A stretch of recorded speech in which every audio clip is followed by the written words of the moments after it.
Halo semuanya, selamat datang kembali. Hari ini kita bakal menyelam ke dalam salah satu proses kimia paling keren di tubuh kita, yaitu gimana caranya tubuh kita pakai oksigen. Dan apa yang terjadi kalau sistem yang canggih ini tiba-tiba error? Yuk kita mulai bahas bareng-bareng. Oke, ini dia agenda kita. Kita mulai dari pengantar tentang tarian kimia pernapasan. Terus kita bongkar misteri efek Bohr, lanjut ke kondisi saat tubuh kekurangan oksigen, dan terakhir kita kenalan sama 3 jenis hipoksia. Pertama-tama, yuk kita lihat dulu sains di balik sesuatu yang kita semua alami setiap hari, sesuatu yang sangat fundamental.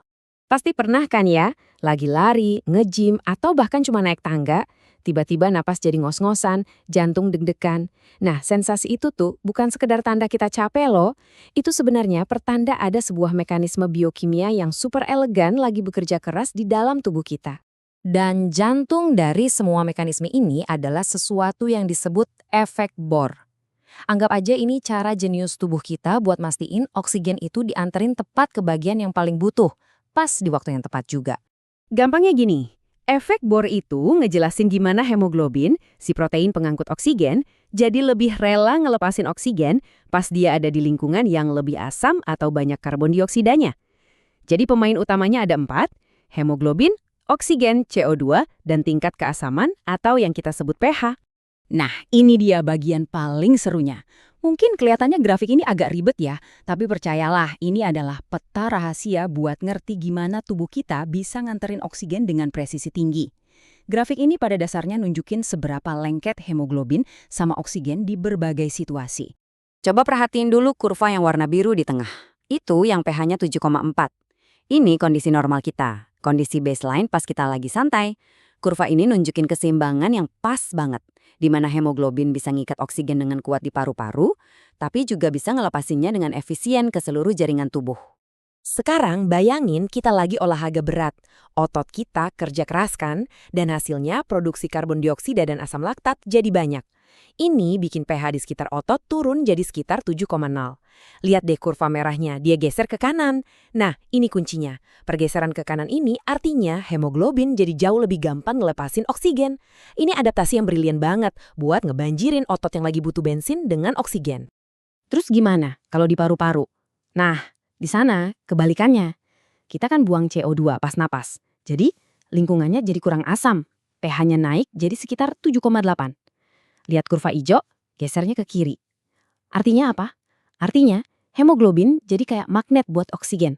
Dia ngikat oksigen erat-erat, siap buat diangkut keliling tubuh. Gambar ini nunjukin siklusnya dengan jelas banget. Di paru-paru, hemoglobin ngambil oksigen dan buang CO2. Terus dia jalan-jalan ke jaringan tubuh, misalnya ke otot yang lagi olahraga tadi, dan dia ngelakuin kebalikannya. Dia ngasih oksigen yang berharga itu dan ngambil sampahnya, yaitu CO2. Sistem antar jemput dua arah yang sempurna.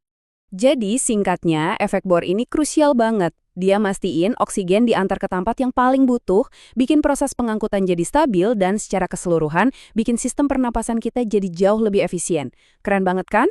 Tapi, gimana kalau mesin yang super canggih ini rusak? Nah, sekarang kita beralih dari mekanisme yang sempurna ke mode kegagalannya. Kita akan bahas kondisi serius yang namanya hipoksia. Hipoksia itu intinya adalah kondisi kelaparan oksigen di tingkat sel. Jadi gini, sel kita itu butuh oksigen buat bikin molekul energi bernama ATP. Anggap aja ATP ini kayak bensin super yang ngejalanin semua fungsi tubuh, dari mikir sampai gerak. Kalau oksigennya nggak cukup, produksi bensin ini mandek. Dan ini kondisi yang sangat berbahaya. Ternyata hipoksia itu bukan cuma satu macam. Yuk kita bedah 3 jenis utamanya yang dibedain berdasarkan akar masalahnya. Yang pertama, hipoksia hipoksik. Sederhananya, ini masalah pasokan. Maksudnya, dari awal emang nggak cukup oksigen yang masuk ke aliran darah. Jadi problemnya itu ada di paru-paru atau di udara yang kita hirup, bukan di darahnya. Ini bisa kejadian kalau kita lagi di puncak gunung, di mana udaranya tipis. Atau bisa juga karena ada masalah di paru-paru itu sendiri. Misalnya penyakit yang bikin paru-paru susah narik napas atau mindahin oksigen ke darah. Berikutnya, ada hipoksia anamik. Nah, di sini oksigen di paru-paru mungkin cukup, tapi masalahnya ada di sistem transportasinya. Darah kita nggak punya kapasitas yang cukup buat ngangkut oksigen itu. Ini bisa karena anemia, di mana jumlah sel darah merah atau hemoglobinnya kurang. Tapi ada penyebab yang jauh lebih mengerikan, keracunan karbon monoksida. Gas CO ini kayak pembajak. Dia nempel ke hemoglobin 240 kali lebih kuat daripada oksigen. Akibatnya, semua kursi di bus pengangkut oksigen direbut sama dia. Oksigen jadi nggak kebagian tempat. Dan yang terakhir, hipoksia stagnan.